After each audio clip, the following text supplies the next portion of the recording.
Welcome to the Arrington Gavin Show. Real talk, big opinions, and fearless conversations. From the front lines of politics to the latest in pop culture. From breaking sports headlines to the stories that move the world. Nothing's off limits, and nobody's holding back. Arrington Gavin is here to break it down, build it up, and keep it all the way real. So turn it up, lean in, and let's get into it. This is the Arrington Gavin Show.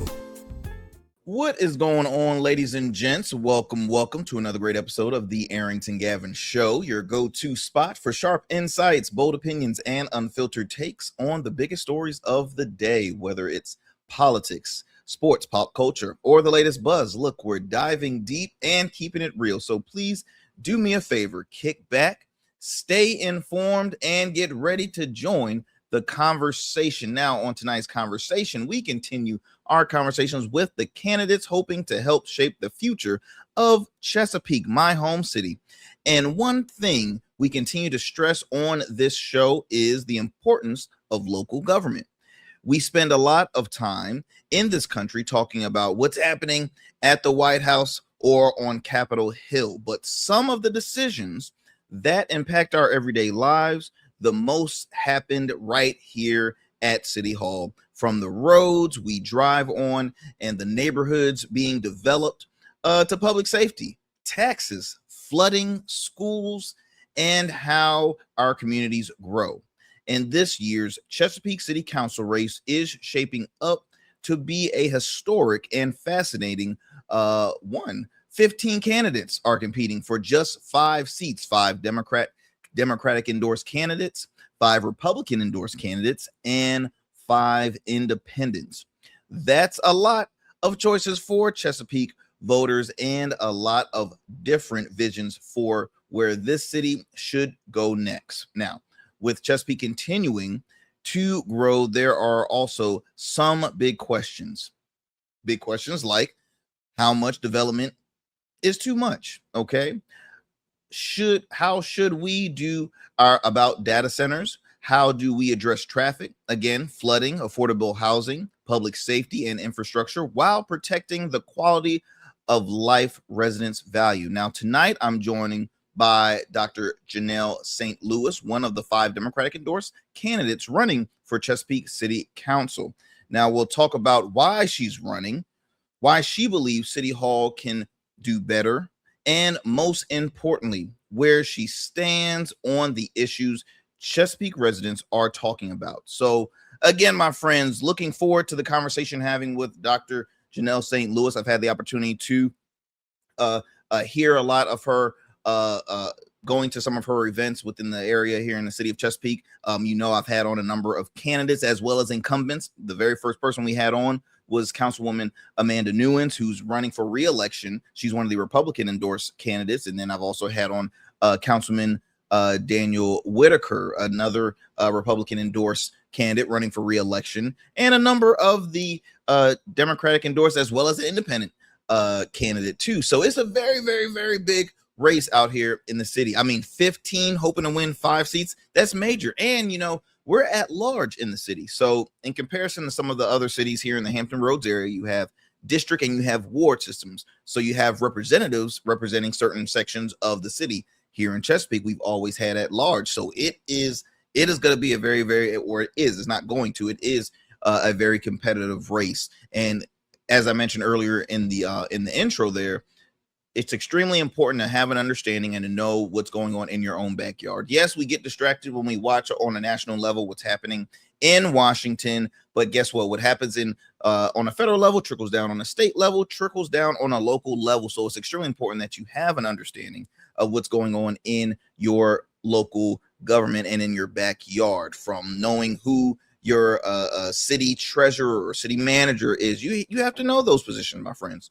So yes, I'm thrilled to have on another candidate hoping to win a seat this November. A very competitive race, and it's going to be a great one, y'all. It's going to be a great one. Again, Chesapeake, my home city. I've seen the great things, and I've seen the bad things happen. So very excited to have her on, and excited that you all get to tune into yet another great conversation. I believe this is episode 652. Yes.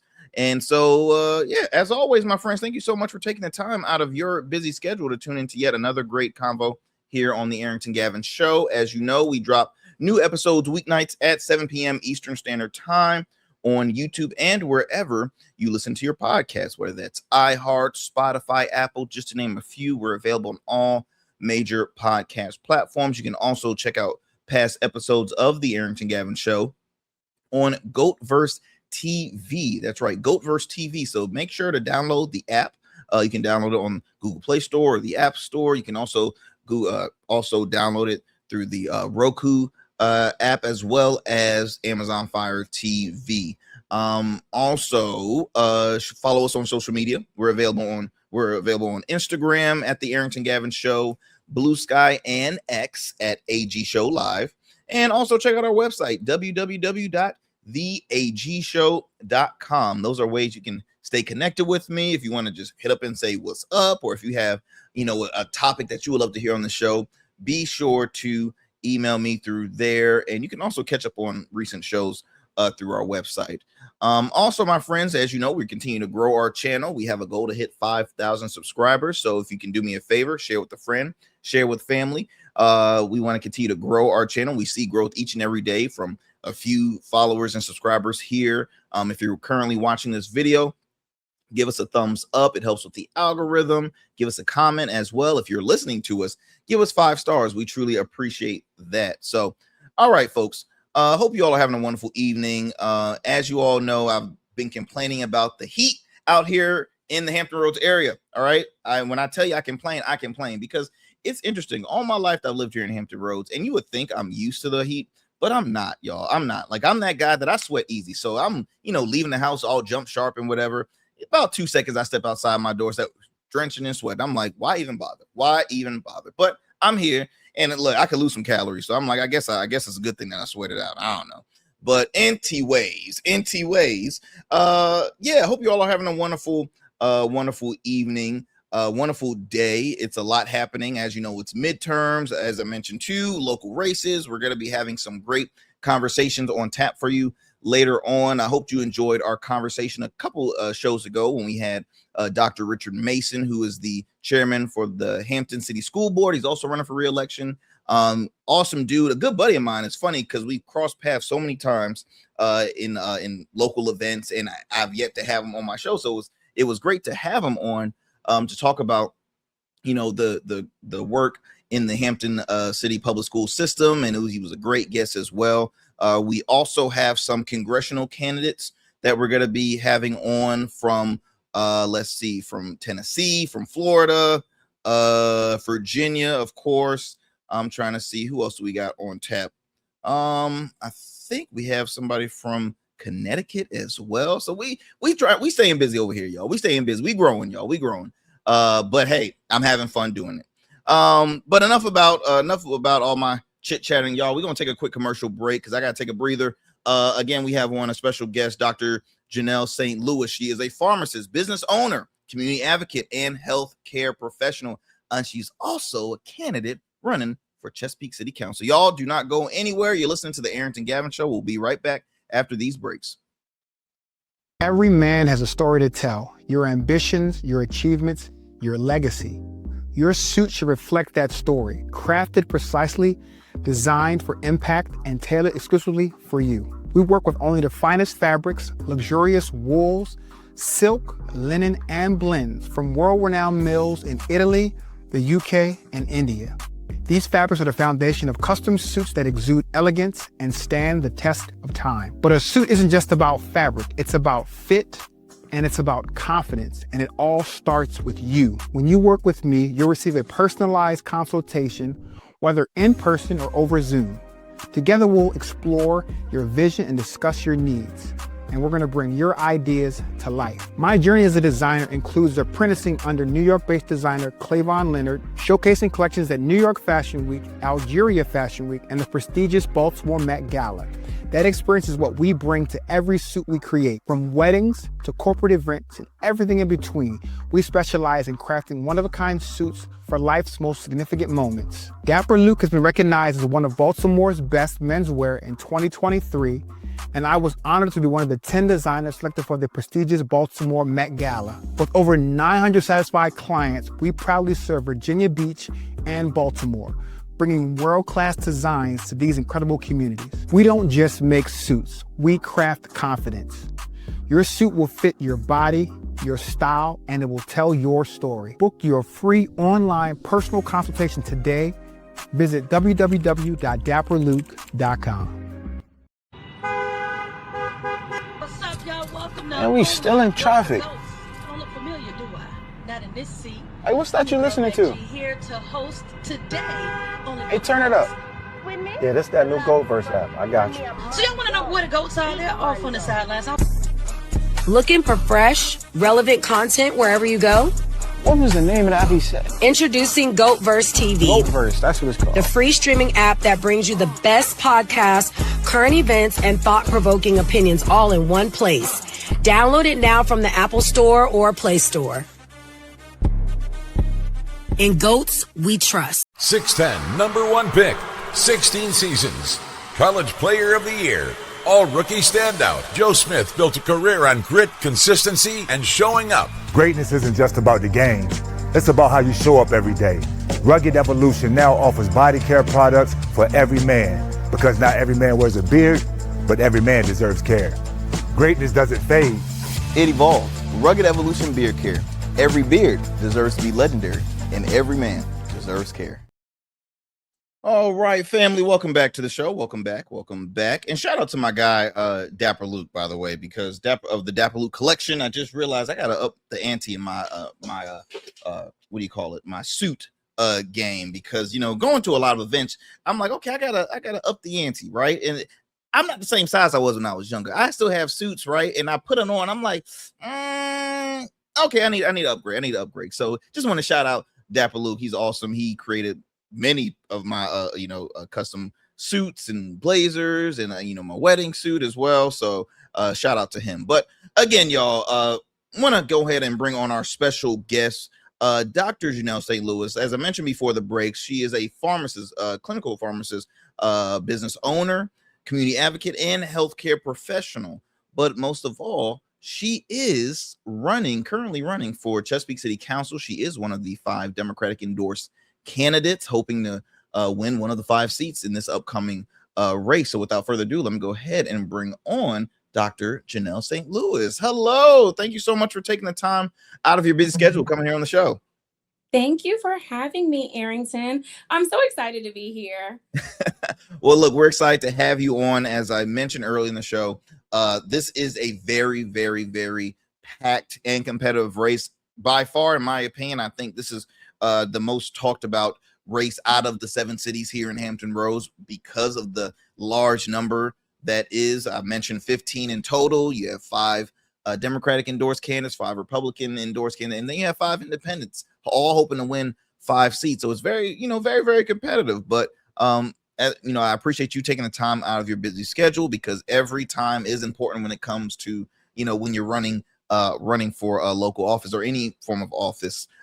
If you don't mind, Dr. St. Louis, sharing, because you are new to the show, if you mind sharing a brief background about yourself to our listeners, and what led to this, pursuit of city council. Well, sure. Thank you again for having me. Really excited to be on. So my background, I was born in New York City, but raised here in the Hampton Roads area. A graduate of Tallwood High School. I graduated from Hampton University for my undergrad, my bachelor's of science. And then I also went back to Hampton to get my doctorate of pharmacy. And then right out of the gate, I started working right here in Hampton Roads. I've been a pharmacy manager here locally for some companies, Walmart, Harris Teeter. And then I found myself working for the military, serving our active duty Navy and active duty retirees and their veterans and their families.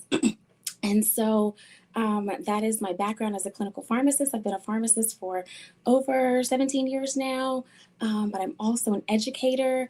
I am adjunct faculty with Virginia Commonwealth University School of Pharmacy, teaching their didactic program for the fourth year students in their doctoral program in their clinicals. And so I enjoy teaching the future of pharmacy, making sure the future of pharmacy is in good hands. But I'm also a community activist. So I am the second vice president for the Women's Division, Hampton Roads Chamber of Commerce, Chesapeake. Also the chair of their Ways and Means Committee as well. And so I serve on the board of directors for the American Heart Association, as well as I am the health and wellness ministry leader for the Mount Chesapeake, which is a really large church here in Chesapeake, but is a part of a global fellowship called the Mount Global. And they have 8 locations throughout the Hampton Roads area, one in Elizabeth City, North Carolina. And so I get to do a lot of community work through them. I'm also part of the PUSH Coalition, which I'm so excited to be a part of because we just passed legislation this year through the General Assembly, the Bias Reduction Act. Delegate Cliff Hayes was the patron, and Senator Mamie Locke was the senator patron.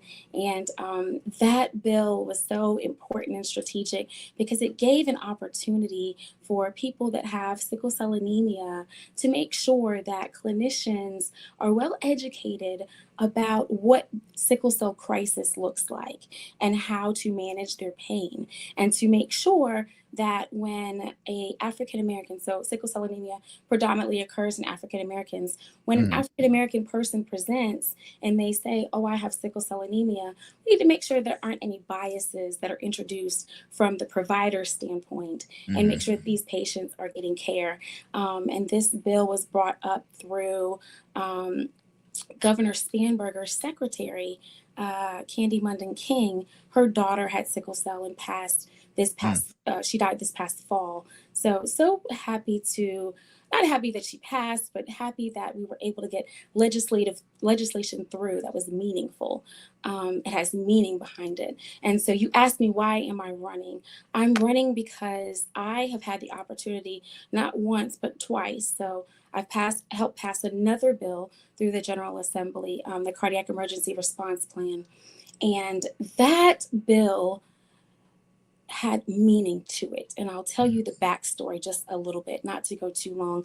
But there was a beautiful 16-year-old girl in Newport News at Menchville High School that had a sudden cardiac emergency. And when seconds mattered most, no one knew CPR. And so that beautiful young lady laid on the floor for 9 minutes and was later declared dead at the hospital.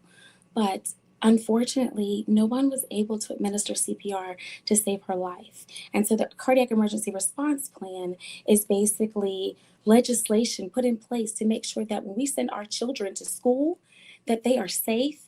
And when seconds matter most, there's a plan in place.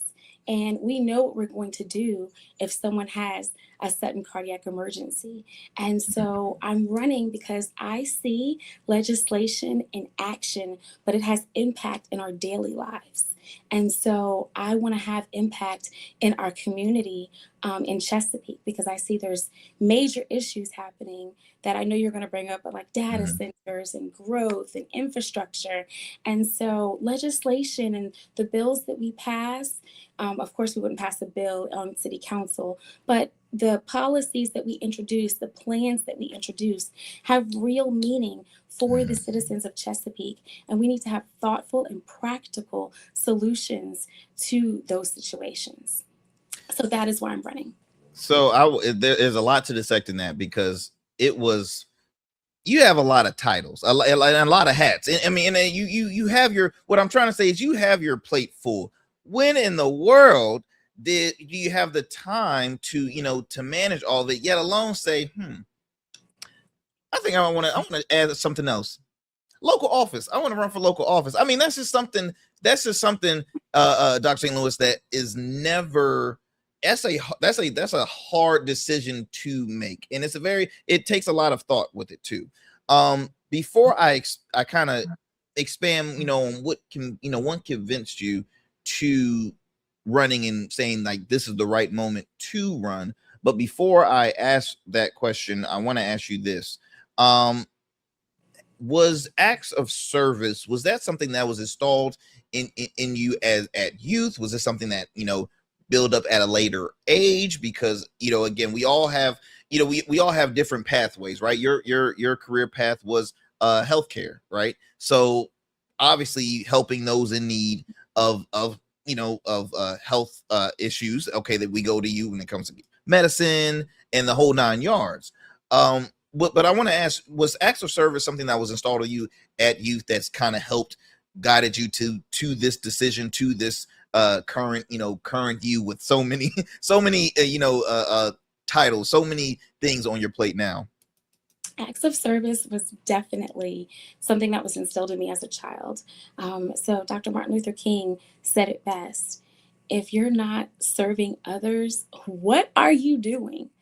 And so I say that all to say, as a young child, I grew up in the church. I'm a Christian, and I participated in things in my church. My church gave back to the community. We did soup kitchens. We fed the homeless and unhoused.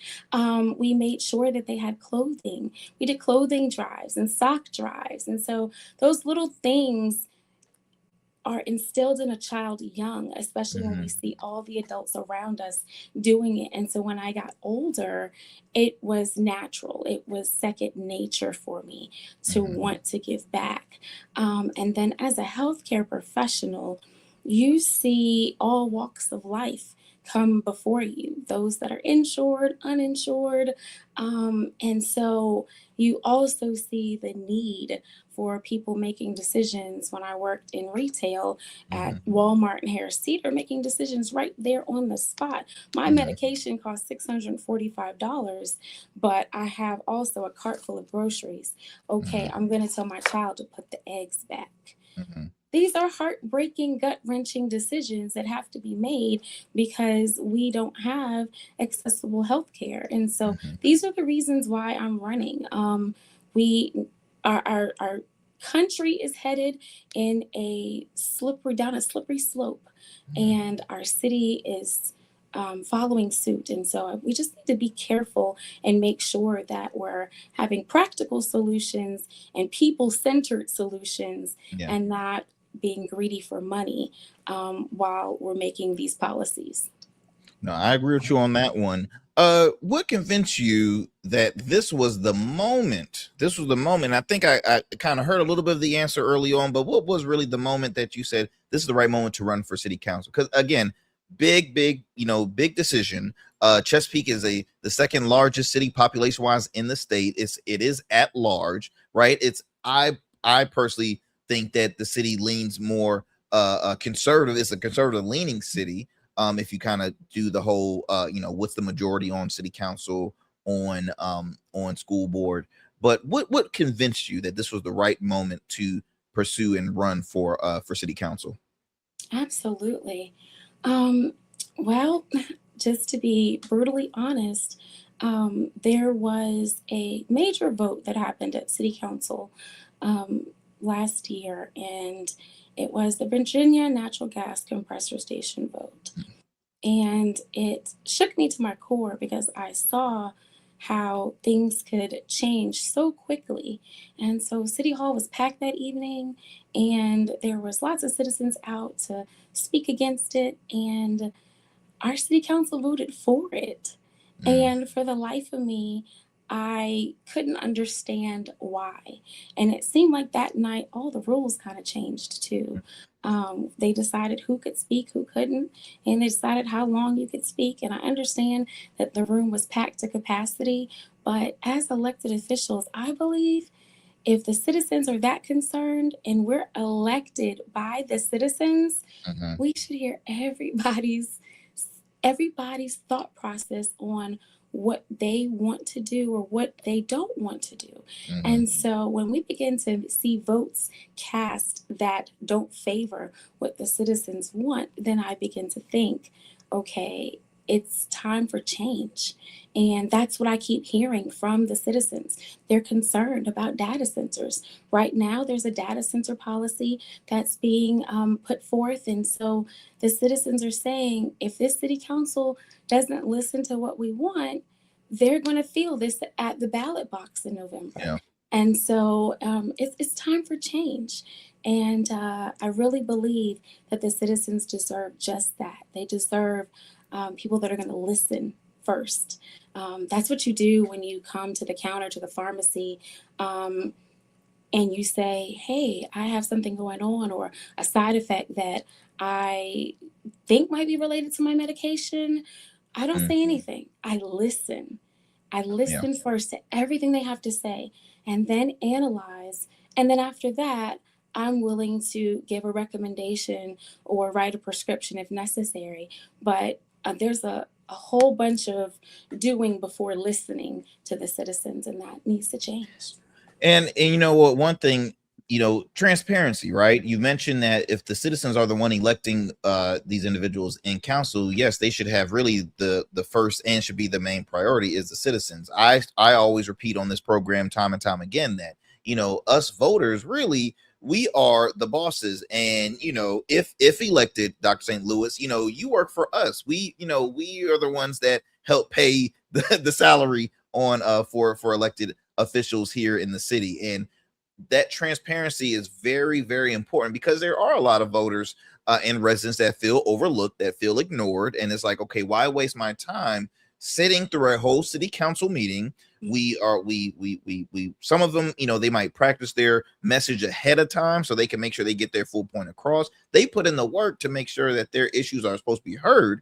But on the other hand, it's like, okay, we hear you, and we're not going to go with this. So next, I mean, it's very unfair. I mentioned, your background: pharmacist, business owner, community activist, advocate, and healthcare professional. You're not a career politician. What does that background allow you to bring to City Hall that you believe is currently missing on our current city council? Thank you for that thoughtful question. So for years now, I have sat at the intersection of healthcare and policy. I brought up two policies that I advocated for. I was the press conference speaker for the Cardiac Emergency Response Plan at the General Assembly in 2024. That year, the bill didn't pass, but that didn't mean that I stopped. I came back in 2025. Senator Aaron Rouse was the patron for that bill, and I asked him to grab a friend that I went to high school with, Delegate Alex Askew, and he made sure that that bill did not fall apart in the House in 2025, and that legislation passed. And so I say all that to say, me sitting at the intersection of public policy and healthcare for a few years now has given me a public health lens where I look at different things and say, okay, so we are building at a rapid pace, and we are putting up homes faster than we're taking care of the infrastructure. We're knocking down trees readily. And so people may not recognize it, but tree coverage and being friendly to our environment actually provides access for people to walk in their neighborhoods. And so if you have a neighborhood that is all houses and no trees, you sometimes don't see as many people walking. Where the neighborhood I live in, lots of tree coverage, and people are out all the time. Now, why is that important? More walking means our citizens are healthier. That makes us a healthier city. And so if we look at the data that the American Heart Association, I'm going to pull on the organization I'm a part of, present, they say that Williamsburg and York County has the healthiest, is one of the top 10 healthy cities in our country. Okay. Wow. But what does Williamsburg have? A ton of tree coverage. And so if we're not careful in Chesapeake, we're very close to being a healthy, closer to that end of healthy cities. But then you've got cities like Franklin, not to pick on Franklin, but they're at the other end of the spectrum. And so we have to just make sure we're careful with the thought process that we put forth in saying, okay, Does this project help our city in what capacity? Have we thought about the infrastructure, such as the roads, the flooding, the drainage? If there's going to be flooding, how does that impact our citizens? We have to think about the whole picture, not just part of the picture. And sometimes I feel like we want to grow because, oh, of course, we want the revenue. But when the infrastructure is being outpaced by the growth, that's scary because then that means that we're worrying about infrastructure after the fact, after it has already proven to be problematic. And so that's not smart growth. So you won't hear most people talk and think about it from that vantage point, but that's how I look at things, the whole picture, because it's important.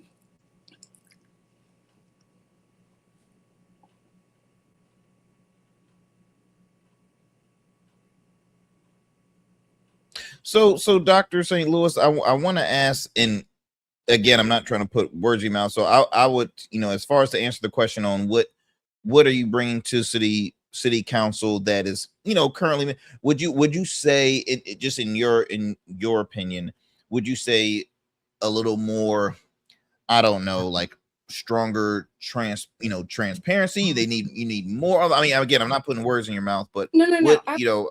you've So mentioned, if I didn't answer the question, you mentioned some great. I'm definitely bringing transparency to the table. We need a transparent government. We don't need deals being done behind closed doors. We don't need deals already happening before the citizens have had a chance to voice their opinion on it. I'm definitely bringing a public health lens, but I'm also bringing a people-centered lens. We want to make sure that first and foremost, we think about our citizens and how does it suit their needs. And because Chesapeake is an at-large city, it's vast. The citizens of Pughesville need flooding mitigation like yesterday. And so do the citizens in Deep Creek. And so do the citizens in South Norfolk. Greenbrier, not so much. And so we really need to make sure that we understand what each pocket of the city is requiring. You can't do that without having your hands in the actual city and knowing what's going on. And I don't think some of our council members that are currently elected get out and meet the people where they're at. They want the people to come to them. And so how can you know what the issues are if you're not invested in the community? And so I bring that practicality of I'm already invested in the community. I put on health fairs through my church in the community. I know what the health lens looks like and how many people we see that are uninsured that need help for the city to meet them where they're at and help them get, basic care. Which Chesapeake Thrives provides. I am a part of the Commission on Health and Wellbeing appointed by City Council, and we provide that. And so we need to meet the people where they're at. And so I would definitely bring a lot of transparency, a lot of listening to our citizens, and making sure that their voices are being heard and they feel like they have someone who has a seat at the table, who has their interests at heart.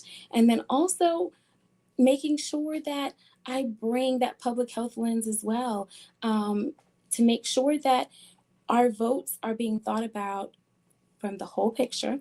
And then lastly, just having a heart for the people. Sometimes I feel like when we see votes being cast, it's because it's not in their backyard. But we really have to think about, if I lived there, would I want that to happen?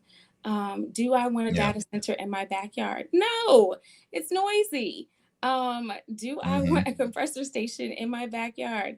No, I don't. And so we say all these things to say, one was voted right in the middle of South Norfolk.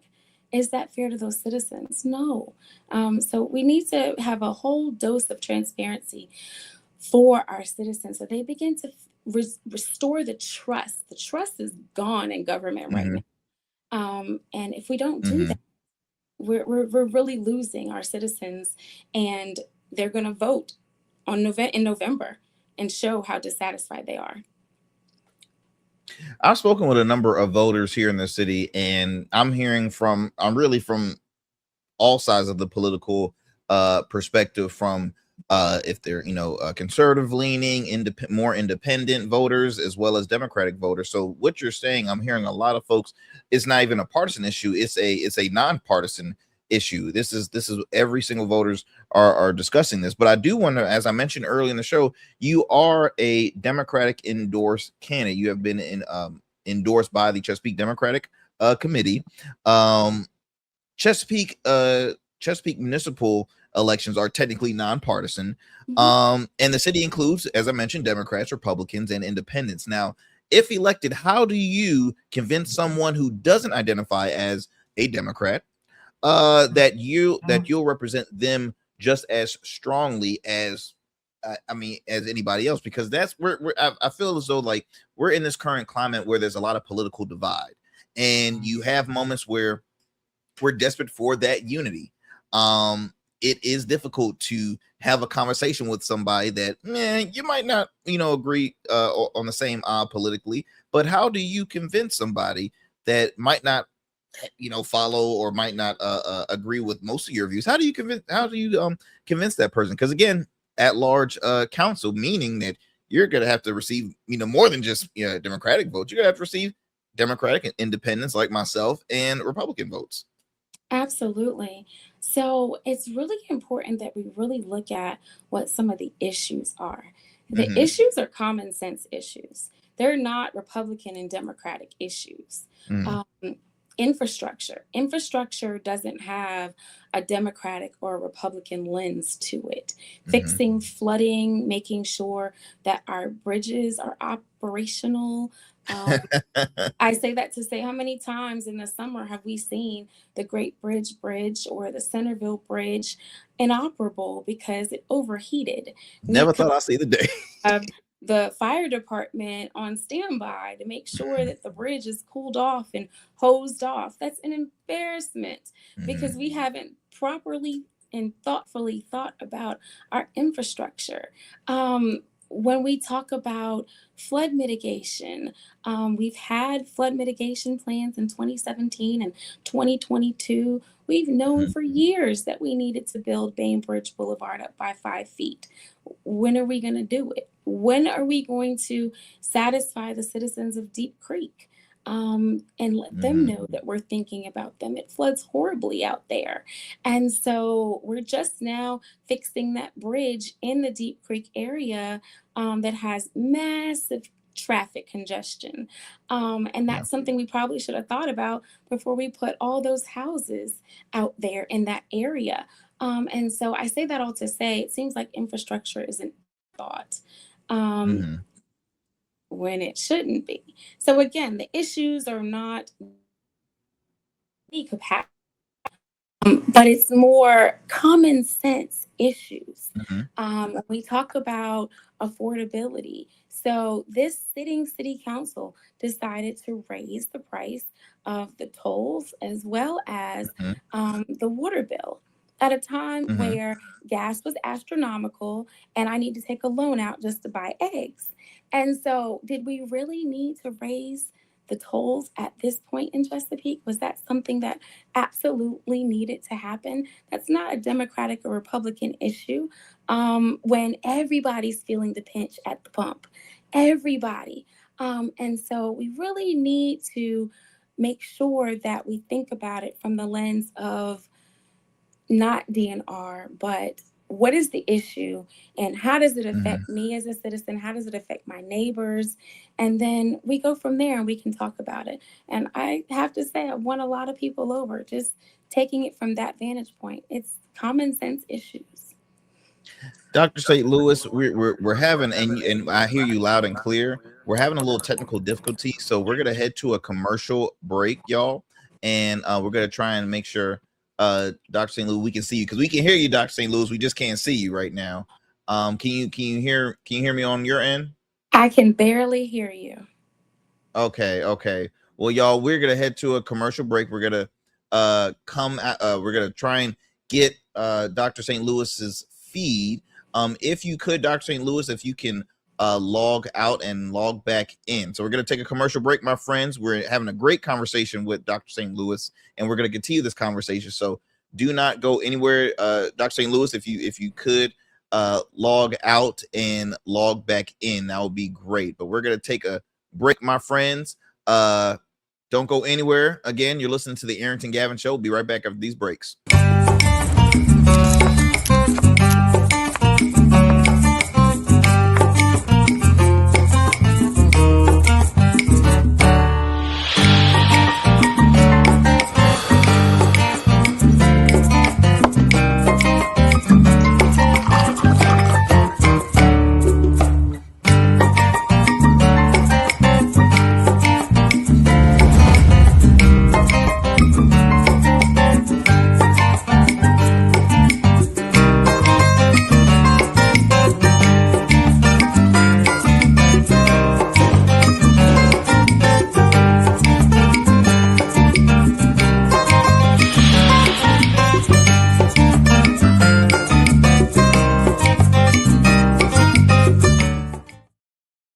All right, my friends, we had a little bit of technical difficulties with Dr. St. Louis's connection, but we got her back. So let's go ahead and continue the conversation. Can you hear me loud and clear, Dr. St. Louis? I can hear you. Can you hear me? We can hear you and we can see you. We can see you. Awesome. Awesome.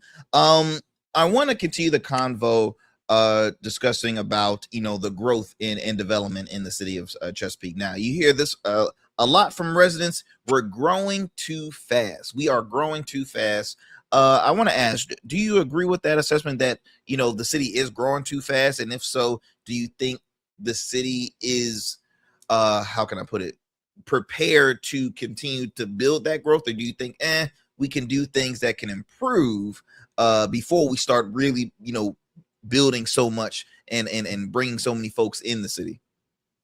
I do believe that we're growing at an exponential rate, and we to slow down the pace of our growth ever so slightly, because the infrastructure is just not keeping up with our pace of growth.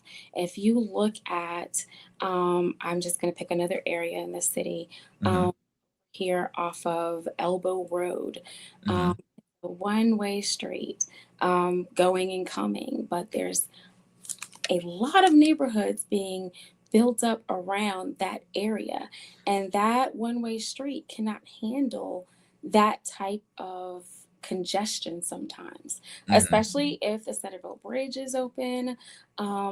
There have been times when the bridges have been stuck and it takes 3 hours just to get home.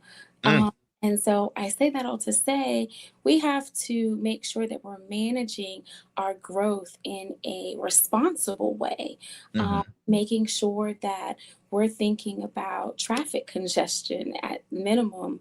There are times where we look at, if you think about it, if you go to a larger city, say like New York City, you'll see all the street lights turn green at the same time, and then as this one turns green, the next one turns green, so that you can keep going through a thoroughfare.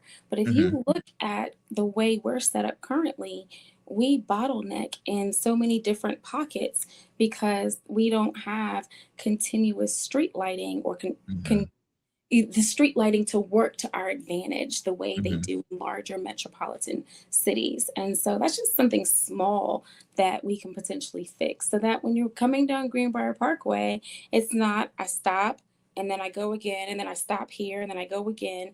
It makes for something that should be a quick 7-minute commute from Butt Station to the interstate, sometimes 20 to 25 minutes, depending on how many lights you catch, how much traffic is there, and you're still on the same street and haven't really gone that far. So we really need to make sure that we're also thinking about it from the standpoint of our schools. Our school systems our school system is amazing.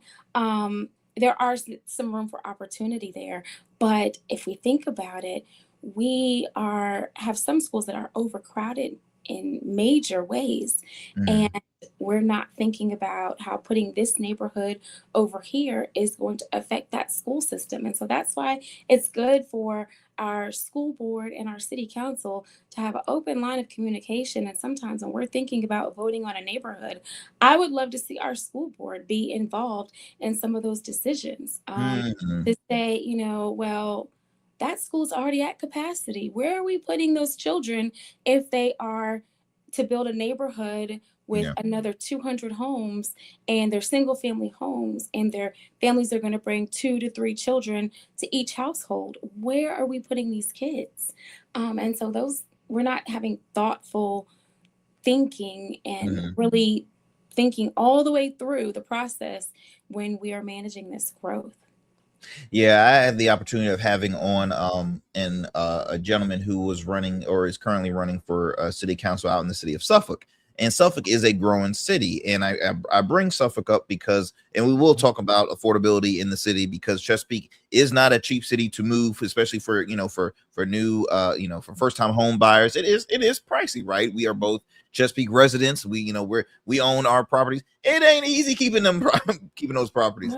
But that being said, a lot of folks that might work here, that might be from here, can't afford to stay here, and they will relocate to Suffolk. But the gentleman had told me that, a lot of folks think, okay, yeah, it's good, let's all move to Suffolk, but we are kind of, struggling with keeping a hold of those because our schools are starting to get overcrowded. So you bring up a great point as far as the having that conversation, bringing in school boards so you can have those, again, transparent conversations when it comes to, again, preparing for the future for the city. That being said, I want to continue asking you, there's so many communities within the city of Chesapeake, right? We have Greenbrier, we have Great Bridge, Deep Creek, Western Branch, South Norfolk, Grassfield, and rural Southern Chesapeake. How do you encourage growth without destroying the character really that attracts residents to those communities in the first place? Because we have a lot of farmers, a number of farmers in the city of Chesapeake. They would love to keep that part of, South Chesapeake just the way it is. But at the end of the day, when you bring in more and more people, residential development is like, oh, we can't put them here. We can't put them here. Everything can be in Greenbrier. So how do you, how do you encourage growth without destroying that original character? So thank you for that amazing question. And I just want to go backwards for just a second before I answer that question, because you stated my platform just so beautifully a second ago. Affordability is a part of my platform. So if I could just take a second to talk about that before I answer your question. Go ahead. We are losing our residents to Suffolk. Let's talk about it, please. Because at a time where everything is already expensive, we don't have that much affordable housing here in Chesapeake. And we see other surrounding cities like Virginia Beach putting up affordable housing. Our seniors are not able to age gracefully in the city that they helped to build. And so our students getting out of college, strapped with student loans, are not able to come back to Chesapeake to live because the average median home price is $410,000, and the average student is strapped with $100,000 in debt, and the average median income to live comfortably in Chesapeake is $100,000. So let's talk about it here for a second. If we chop those numbers up, they don't add up. And so I say all that to say we need to have affordable housing. We need to have mixed middle income housing. We need to set up neighborhoods where there's a little bit of something for everyone. And we also need to think about revitalizing some areas, maybe like in South Norfolk, where we can revitalize the neighborhood, but also put some back infill and fill in some of those industrial areas and possibly turn them into residential areas for growth. Because I was looking at a study from the Coastal Virginia Builders Association, and they say that we're going to have a housing shortage in coastal Virginia by 10,000 homes alone. So if we're not thoughtful and practical with how we bring housing to Chesapeake, we're going to first lose our residents to Suffolk because everybody's going out there because the home prices are cheaper. And secondly, we are really going to turn ourselves into an elite city where you have to make a certain amount just to live here. And that's losing hope of the American dream. That is not what we wanted in the beginning. We wanted all of our family to live in the same neighborhood where the grandparents, the parents, and the children could be in the same neighborhood and say, I'm going down the street to go get some milk, and someone could look after them. So I just wanted to bring that up because you stated my platform so beautifully. I was like, wow, That was just a perfect setup. Why was that not the question? But it's okay. I'm not asking the questions here. So to go back to your question, I think the key is understanding that growth does not have to mean changing the identity of every community in Chesapeake. Chesapeake is unique because Greenbrier, Great Bridge, South Norfolk, Deep Creek, Western Branch, and our more rural areas all have their own character, and we should protect that. I'm not anti-growth, but I am for smart, intentional growth. We should encourage development where the infrastructure can support it and look at redevelopment and revitalization, like I was talking about, of areas that already have roads, utilities, and services before we continually pushing the development further into areas that were never designed for that level of density. We have to stop looking at each development in isolation. That's the first thing. One development may be 40 homes, another may be 100, but collectively those projects can mean hundreds of thousands of additional residents using the same roads, schools, drainage systems, public safety resources. And that cumulative impact has to be a part of our decision making. And you're right, everything cannot be concentrated in Greenbrier, but the answer isn't simply to spread development everywhere else. We need a comprehensive vision for where different types of growth belong. Development should be complemented the character of our community, not overwhelming the character of our communities. So that's a very thoughtful question, and I thank you for asking that, because we don't want to have to choose between growth and the quality of life. With thoughtful planning, we can have both. Yeah. Well, I mean, hey, that's what Chesapeake was always, known for, was some their land. That being said, you've already hit on the transportation factor, preventing traffic and congestion, but also flooding. Flooding is a big deal in the city of Chesapeake. And folks sometimes forget. I forget it sometimes. I'm like, oh snap, I forget I'm in Chesapeake. Flooding. What's your platform as far as how can I put this?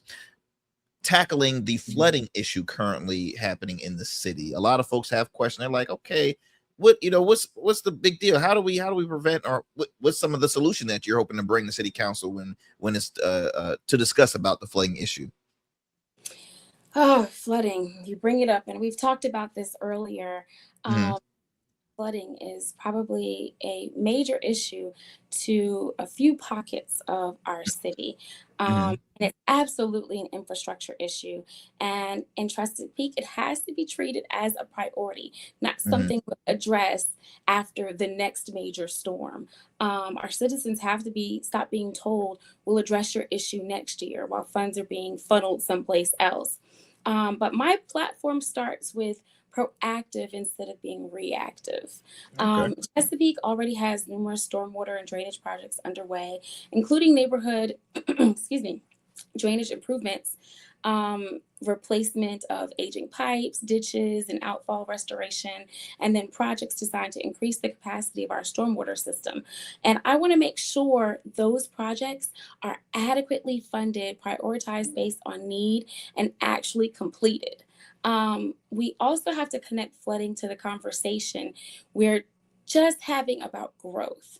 But wait, before I get there though, let's talk about completed, because Pewsville has been talking about flooding for decades now. And that's why I bring it up again, going back to the transparency. I just wanted to say that just for decades. I've been to some of the city hall meetings, just again being a fly on the wall, so you can, because I mean, for me, what I hear, I love to share here on the show. And I've seen some of the same people discuss, hey, look, out here improve. And that's again, and it's going to kind of be a segue to my next question after we finish discussing this. But I've seen a number of folks in certain areas, right? When I mean by certain areas, there's a certain tax bracket or certain appearance, right, that primarily lives in this neighborhood.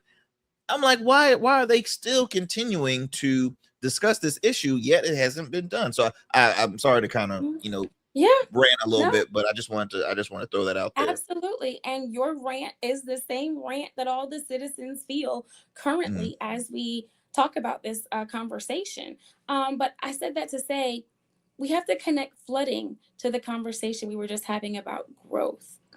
Because every time we add more development and more impervious services like rooftops, roads, and parking lots, we change where that water goes. We cannot continue approving development without asking whether the surrounding drainage and stormwater infrastructure can handle the additional runoff. So Chesapeake's own planning documents have recognized that relationship between development and impervious services and the capacity needed for our drainage systems. And so I say all that to say, go back to Pughesville again. Pughesville has been having flooding issues for years. And now they're just starting to have this collaborative agreement between Suffolk and Chesapeake to make sure we fix the flooding issues in Pughesville. And again, I talked about Bainbridge Boulevard previously. We've known that they've needed to raise Bainbridge Boulevard by 5 feet. Since 2017, since the 2017 flooding mitigation plan that Chesapeake did. We've known this information.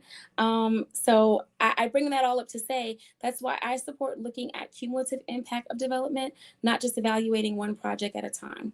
Before we approve a significant development, I want to know what happens to the water. Is the drainage capacity there? Does this development make an existing neighborhood's flooding problem worse? And if infrastructure improvements are necessary, because of that development, we need to determine how those costs are addressed rather than automatically shifting that burden onto the existing residents. I want us to use better data and long-range planning. Chesapeake is already conducting watershed and neighborhood drainage studies to identify deficiencies and determine where future improvements are needed. We need to take that information and use it when we're making land use and capital budget decisions. So some of this is just common sense to me, and I'm not sure why we're not having that thoughtful thought process behind where we're going and how we're going to fix our flooding. We can't keep talking about doing more studies and not fixing what we've already studied. It's time for action. We need action. Our citizens deserve it. For sure. For sure. One issue that you brought up earlier in the show was the issue on data centers. That's something that has been a long going debate, really, not just in a local level, on a state level, across this nation. What is your stance on the data centers? Are you for having data centers being built in the city of Chesapeake? The hard and short answer to that, no. Our citizens don't want a data center. I'm opposed to a data center because I listen to what the citizens want. I understand the argument that data centers can bring investment and tax revenue to our city. But as a candidate, I also have to ask what development costs the people who already live here. One, it doesn't bring more jobs. They don't require a lot of workers for a data center once it's built. Now, the construction phase of a data center, yes, it might bring construction jobs. But I have serious concerns about the enormous energy demands, water usage, the noise. Our friends in Henrico, they have buyer's remorse on that data center because the noise pollution, number one, is a serious factor. The loss of land, the environmental impacts, and the additional infrastructure required to support the facilities. So I have major concerns about us bringing a data center to Chesapeake, but it appears that the more I look into it, one's coming because they're making little small changes here and there in which they can possibly sneak one in through a back door somewhere. And so I just ask our citizens to keep your eyes wide open from now until November, because go to your city council meetings and pay attention to what is happening right now. The Planning Commission had recommended much stronger protections, including making data centers a conditional use, increasing setbacks, and establishing low frequency noise limits, and just pay attention to some of the votes between Planning Commission and City Council, because the citizens don't want a data center. And so now is the time for City Council really to listen to the citizens and vote how the citizens are thinking. This is a perfect segue, Dr. St. Louis, to I want to ask you this, and I've asked all the candidates this question. Being that the city of Chesapeake is an at-large city. If elected, and this comes to the table as far as possibly making it a ward or a district system, what is your stance on having the city in move to a single member voting system rather than from the at-large? What's your stance? Absolutely. I believe everyone deserves a seat at the table, and needs to have representation at the table. And so having an at-large council currently, some neighborhoods feel overlooked, unheard, and like their issues are being overlooked consistently. They're being told year after year, we'll take care of your flooding issue next year, or we need to do another study on it, so we have a better understanding when they've already done a study on it. For me, this comes down to representation, accountability, and access. Chesapeake is large and it's a very diverse city. It's the second largest city in the state of Virginia. Excuse me. And the concerns in South Norfolk may be different from those in Deep Creek, which are different from those in Great Bridge, Western Branch, and then our more rural communities. And with single member districts, residents would know exactly who their council representative is and who is directly accountable for understanding and advocating for the needs of their community. And this isn't a new conversation in Chesapeake. In 2024, Councilman Don Carey proposed allowing citizens to vote in an advisory referendum on whether Chesapeake should establish 8 single-member districts while continuing to elect the mayor citywide. City Council ultimately voted 6-3 against even placing that question before the voters. And so I say that to say some of these pocket issues that we have going on throughout the city would not really, I don't want to say this, I wouldn't say they wouldn't be happening, but the citizens would have someone where they could say, that's my voice at the table. And my voice at the table at least brought the issue up so it can be heard. And some of our issues are not even making it to the table. So I believe the people of Chesapeake deserve to have a meaningful voice in that conversation. And I pride myself on being the voice of the people. I have my hands in lots of community service in the city, and I want to be, as I say, the prescription for Chesapeake, because I do believe that if you don't have a seat at the table, then you're going to be on the menu. And time after time again, we see certain subsects of Chesapeake constantly getting the money funneled to them, and then others not. Like they voted to take $5 million out of the South Norfolk TIF. Why? When that was created just to be for South Norfolk. Now it's put into the general fund. And so I say that to say South Norfolk needs a lot of things to happen there. But we're overlooking those citizens. And so they feel overlooked and unheard. That's a pocket of our city that is forgotten about right now. And so I say to everyone who's listening now, don't think that if I say the unheard people, that's who I'm running for. There's lots of areas in this city that are also still overlooked and unheard in Deep Creek, in Grassfield, believe it or not, there's issues out there too. And so each subset needs to have representation is what I really believe. Thank you for that response. Another thing I want to bring up, and this is actually not in my notes. Again, another question that I've been asking a lot of the candidates, and this is just, as a resident, as a longtime resident of the city of Chesapeake, as a person who enjoys to have fun when it comes to nightlife, right? Or love to be entertained. My wife and I, we love to have a good time and entertain ourselves. Chesapeake, in my honest opinion, we kind of lack when it comes to entertainment, at least nightlife wise. Now we have carnivals, we have the Chesapeake Wine Fest. There's a number of activities to do, right? We have movie theaters, great restaurants, but something that has been brought up is possibly having a civic center. Now we have a conference center, but not a convention, like a civic center. Our high school's graduates have to have their graduations in a whole nother city. We got to have it all the way in Norfolk at Old Dominion, at Chartway Arena. I still call it the Tech Concert Center, but it's Chartway Arena. They have to have their graduations there.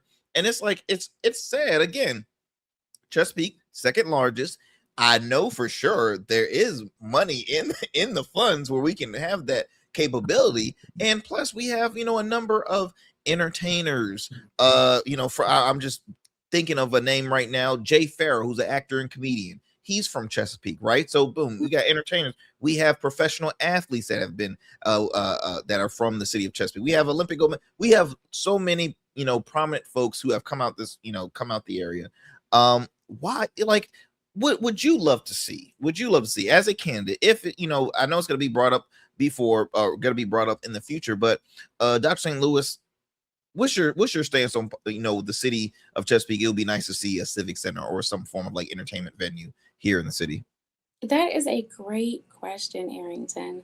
I agree that this is something Chesapeake needs to seriously consider. We are a city of more than 250,000 people, and I think our residents should have more opportunities to live, work, and play right here in Chesapeake. Right now, we have the Chesapeake Conference Center, we have restaurants, we have movie theaters, we have festivals and some great recreational amenities, but we don't have a large-scale venue capable of regularly hosting major concerts.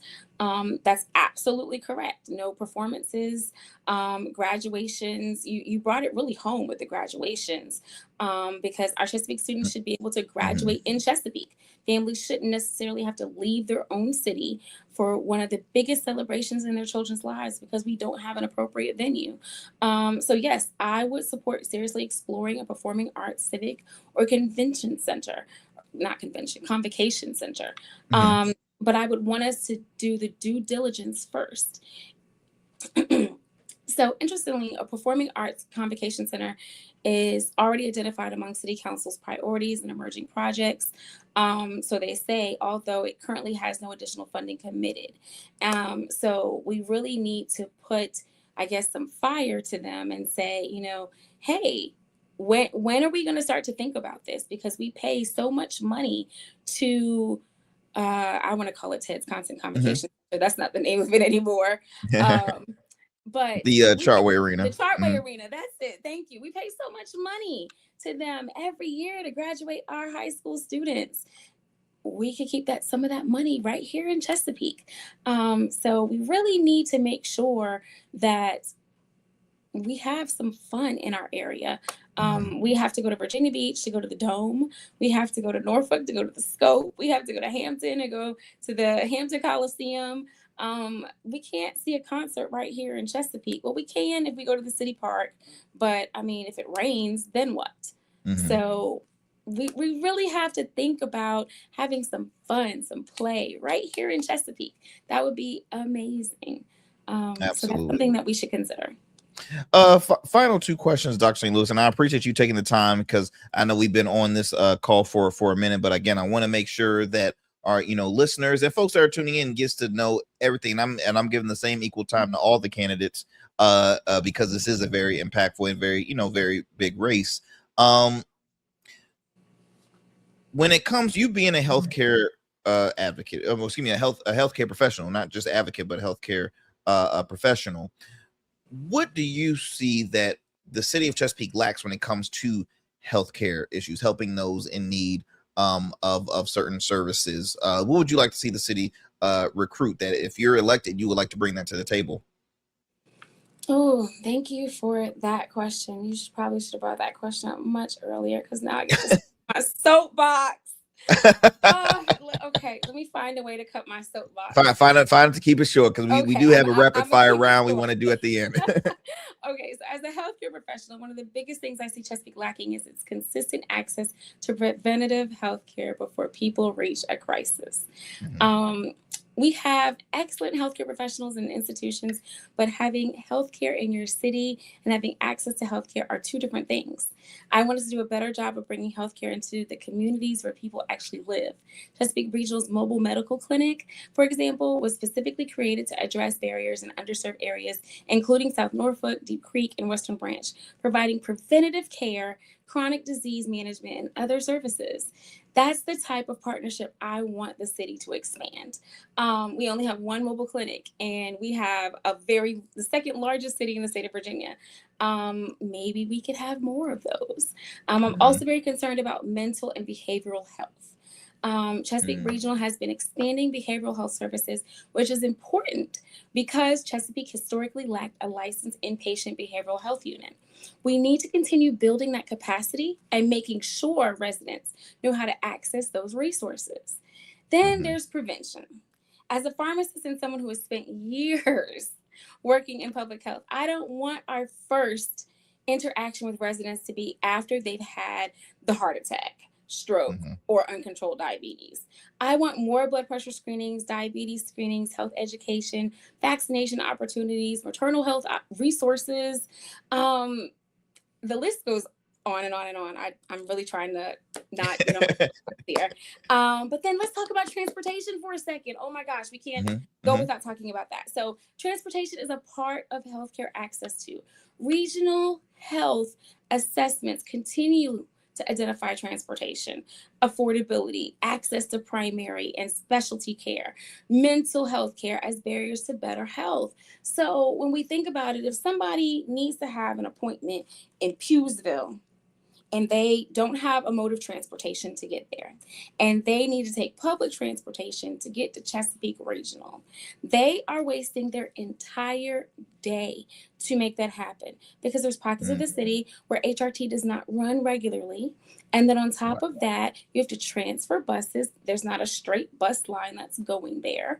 And so I say that to say that person is wasting a whole day. Now they're not paid just to get access to care. We need to bring the care to them.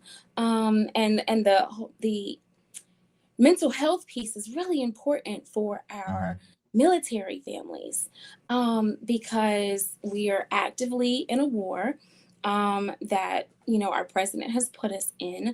Might I say a nonsensical war, but I won't go there. And so we have troops coming back after being on these ships for months at a time. I mean, we've had some of the longest deployments in history. The Ford had no working toilets, a fire, and was gone for the longest period of time. And now the USS Lincoln is looking at the same thing. And there was reports the other day of some of the service people wanting to jump overboard because so when they come back home and they're housed here, what mental health services can our city provide for them to help capture if they can't get an appointment at the VA after they get out? Because the VA is understaffed in Hampton, and the one in Chesapeake opened up at half staff. So what are we doing for our residents? How are we meeting the needs of our residents? I will stop there. There's so much more. I know, and I hear the passion where she's like, I got more to say, but I know we are pressing a little bit with time, so we're gonna start our rapid fire round, which is we've been doing with all of our candidates here. We're gonna have some fun with this. So I want to ask Dr. St. Louis, favorite restaurant here in the city of Chesapeake. If you had to pick one, what is it? Oh, okay. Luce Seconda. Okay. Is that an Italian restaurant in Chesapeake and at Summit Point. It's Italian food. I love the good pasta. But the ambiance, the atmosphere, the sommelier, it's just wonderful. I've been there. I've been there a number of times. Being from the area, it's like I feel as though when it comes to fine dining, that is definitely top tier, one of the fine dining spots in the city. Okay, favorite song. If someone drove by you or y'all were at a stoplight and they heard you jamming, you know, had your own little car karaoke session in your car, what is that song that you could just sing from top to bottom? You know, the lyric that is your go-to song. Anything by Beyonce. If you like the thing, you should have put a ring on it. If you like the thing, you should. Are you saying that you were part of the Beehive? Is that like? Absolutely. Okay. Yeah, definitely. Okay. So anything Beyonce? All right. Let's see.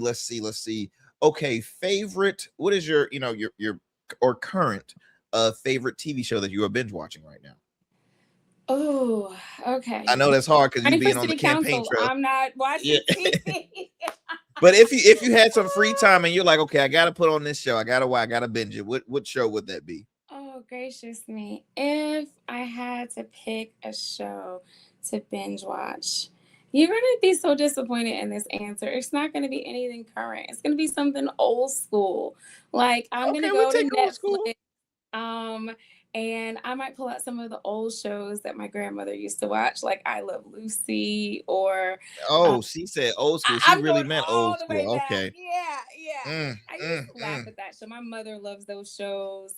Or 227 or A Different World. Okay. So you definitely I'm gonna sitcom take is it your back. comedy sitcom. Okay. We respect. Yes. We respect. Yes.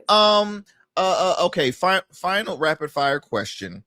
If you had the opportunity to sit with, say, 3 or 4 very influential folks that you look up to, dead or alive, you would like, I would love to have like lunch or just a sit down conversation with these few individuals. They can be men and women. I would just love to sit down and just have a conversation. Love to just chop it up. Well, one of them is, two of them is right behind you on the wall. Okay. First Lady Michelle Obama. Okay. Yeah, absolutely. She's someone I look up to. She brought grace and class to the White House. Smart, one of our more educated first ladies. And so I would love to just sit and have lunch with her. She is just a phenomenal example of a wife and mother that, really kept her family together, but just smart while doing it. And then, of course, I can't mention her without mentioning the Mr. President Obama. If I could just, that man's got so much swag. When he walks into a room, that's kind of all I hear, swag. Cool, calm, collected, never seemed rattled. And we're just missing some of that common decency that he brought to the White House. So those are 2 that I would probably mention. Yeah, hands down, those 2. Okay. Well, Dr. St. Louis, look, you have completed the rapid fire round, and before we end this, I want to provide our listeners and viewers with ways they can stay connected, or if they want to continue to hear more of your platform, if you don't mind sharing with our listeners, how can they stay in touch with you? Absolutely. So thank you for bringing up my website. Yes, www.drjanelleforchesapeake.com is how you can find more information about me. All of my social media handles are Dr. Janelle for Chesapeake on Facebook or on Instagram. And you can definitely connect with me by sending me a message where it says to contact me. My slogan is prescribing results, not politics. I'm not a career politician, and I don't proclaim to be one. I don't want to be one. What I want to bring is practical, thoughtful solutions, practical, people-centered, and thoughtful solutions for the citizens of Chesapeake. And so I say that all to say I believe that I am the prescription for Chesapeake. Chesapeake needs a government that's going to do a whole lot of listening, and just listen to the citizens and listen to their concerns and their needs, and then act, and provide action, real plans. Not just sit there and talk about it and discuss it and nothing ever happens. And so I say all that to say I am a community activist, a small business owner, so I understand our entrepreneurs and our small businesses. On my social media, I do something called Small Business Saturdays, where I feature small businesses. Because as a small business owner myself, I understand some of the struggles that go into having a business in this city. And so I just want to have like a space for them to say, she represents me as well. I'm a clinical pharmacist. Yes, I serve our active duty regularly. And so as a contractor, it's important that I remember that the sacrifices that they make and that we're considering them while we're at the table. They're our biggest population here in Hampton Roads. We're surrounded by 7 military bases. So it's really important that we think about the whole population of Chesapeake. So I talk about that a little bit on my website. I talk about my campaign priorities and events, and also my endorsements. So proud to say that I am endorsed by a lot of leaders in the city and in our state. And so check out my endorsements as well. Hopefully that'll speak to the type of person that I am and the type of leadership that I will bring. Dr. St. Louis, I truly appreciate you taking the time out of your busy schedule. Best of luck to you. If you don't mind, I would love to chop it up with you just for a couple seconds after this show. But again, we thank you, wish you the best of luck on this campaign. Again, ladies and gents, Dr. Janelle St. Louis, thank you for your time. Thank you for having me. Absolutely. And y'all, I want to also throw this before we end it. Full disclosure, Dr. Janelle St. Louis not only is, has graced this show, but you know what? She has also been a part of my life. Well, my whole life. She is my first cousin. That's right. My first cousin. Our mothers are sisters. So again, full disclosure, because I wanted to mention this to you after we had this conversation, because at the end of the day, look, my cousin, if elected, hey, I'm going to be asking her those real questions like I do any other elected official out there, because I am a business owner, I am a resident, and I am a voter. But again, I'm proud of seeing the great stuff that she is doing. Of course, I will be supporting her in this race. All right. And I don't do this a lot. But I will be, supporting. And it took some time for me to say, oh, I got to read the platform. I really got to see it. And again, I'm still going to keep her accountable. There's a lot of great candidates really in this race. 15 is a large race that could change, but I'm letting you all know, again, full disclosure, that yes, Dr. Janelle St. Louis is Arrington Gavin, host of this program's first cousin, and she is running for Chesapeake City Council. So again, my friends, I hope you enjoyed another great conversation here on the Arrington Gavin Show. And again, I appreciate it. Look, stay safe, stay blessed, stay informed, because we have midterms, we have big races happening on a national level, state level, and local level. I will talk to you soon for another great convo here on the Arrington Gavin Show. Peace and blessings. That's it for tonight on the Arrington Gavin Show. Thanks for tapping in and keeping the conversation alive. Don't forget, stay connected with us on all platforms. Follow at Arrington Gavin on Instagram, Blue Sky, and X, and subscribe to the official Substack for exclusive takes and deep dives you won't get anywhere else. We're here every weeknight, same time, same energy, same real talk. Until next time, stay bold, stay sharp, and stay true. That's what we do on the Arrington Gavin Show. Peace.